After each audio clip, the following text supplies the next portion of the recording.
یہ بڑے نصیب کی بات ہے، یہ بڑی تقدیر کی بات ہے کہ ہم سرکار غوث اعظم کی محفل کو سجائیں۔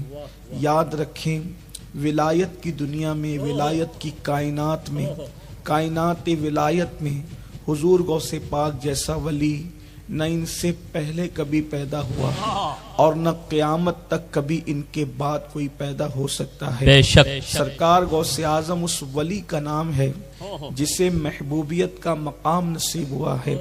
وہ اولیاء جو حضرت سیدنا خضر علیہ السلام کی نظروں سے بھی اوجھل ہوتے ہیں، وہ اولیاء بھی محتاج ہوتے ہیں سرکار غوث اعظم کی دعاؤں کے۔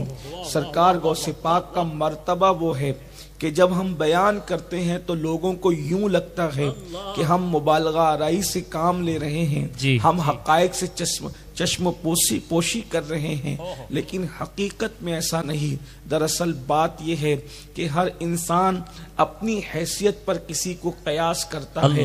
مثال کے طور پر ایک بات آپ کو سمجھنا چاہیے کہ کسی لکھنے والے نے لکھا، کسی کہنے والے نے کہا کہ رات آدھی گزر چکی تھی اور آدھی رات کے بعد ایک چور اپنے گھر سے نکلا چوری کرنے کے لیے اور ایک بندہ نکلا تہجد پڑھنے کے لیے۔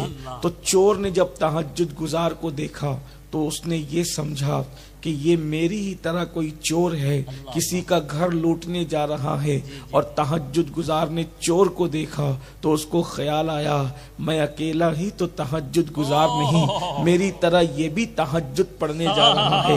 اندازہ فرمایا ہر انسان اپنے آپ پر قیاس کرتا ہے۔ اللہ اکبر، جن لوگوں کو ایمان کی ہوا بھی نہ لگی وہ سرکار غوث اعظم کی عظمت کو کیسے پہچان سکتے ہیں؟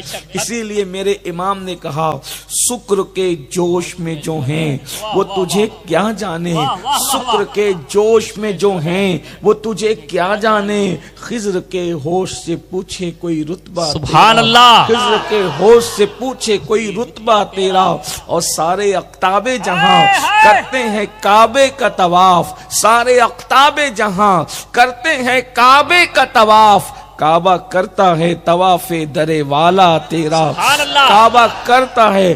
لوگ کہتے ہیں اس طرح کی باتیں ممبر پہ بیان نہ کی جائے کہ غوث پاک کے دروازے کا طواف کعبہ کرنے کے لیے آیا، لوگ کیا کہیں گے؟ ہم نے کہا لوگ کیا کہیں گے، حقیقت ہے ہمارا مسلک یہی ہے کہ سارے اقطاب جہاں کرتے ہیں کعبے کا طواف، کعبہ کرتا ہے طواف در والا تیرا۔ کعبے نے غوث اعظم کے گھر کا طواف کیسے کیا، حقیقت اللہ جانے، اس کی کیفیت اللہ جانے، اس کا حال اللہ جانے، لیکن میرے امام نے کہہ دیا، ہمارے بزرگوں نے کہہ دیا، تو اب ہم یہ نہ بتائیں لوگوں کو۔ جب بیٹے کی شان کا یہ عالم ہے کہ کعبہ در کا طواف کرنے آتا ہے تو ان کے بابا علی کی شان کا عالم کیا ہوگا، اور ان کے نانا محمد الرسول اللہ کے مقام و مرتبے کا عالم کیا ہوگا۔ یہ شان ہے، یاد رکھنا۔ انہی لوگوں سے اللہ و رسول کی عظمت پتہ چلتی ہے، انہی لوگوں سے اللہ اس کے رسول کا مقام پتہ چلتا ہے۔ اور یاد رکھنا، انسان کو جو چیز معلوم نہیں ہوتی انسان اس چیز کا دشمن ہوا کرتا ہے۔ غوثیت مآب کا مرتبہ کیا ہے، غوثیت مآب کا مقام کیا ہے، غوثیت مآب کا کی عظمت اور بزرگی کیا ہے۔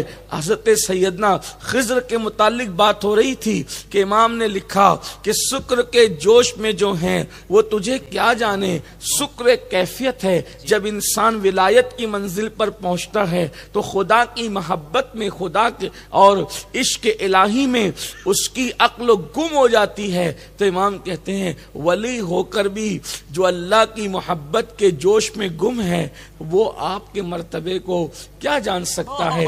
اگر غوث پاک کی عظمت پوچھنا ہے تو جو گم ہو گیا اس سے نہ پوچھو، بلکہ جو گمشدہ لوگوں کو راہ جو وہ بتایا کرتا ہے، راستے بتایا کرتا ہے، اس خضر راہ سے تو پوچھو کہ غوث پاک کا مرتبہ کیا ہے۔ ایک بزرگ کی ملاقات ہو گئی حضرت خضر سے، تو جناب خضر سے پوچھا کیا شیخ عبد القادر جیلانی کو آپ جانتے ہیں؟ تو خضر علیہ السلام نے فرمایا ان کو کون نہیں جانتا، ان کو کون نہیں جانتا۔ تو کہا بتائیں وہ کیسے ہیں؟ تو فرمایا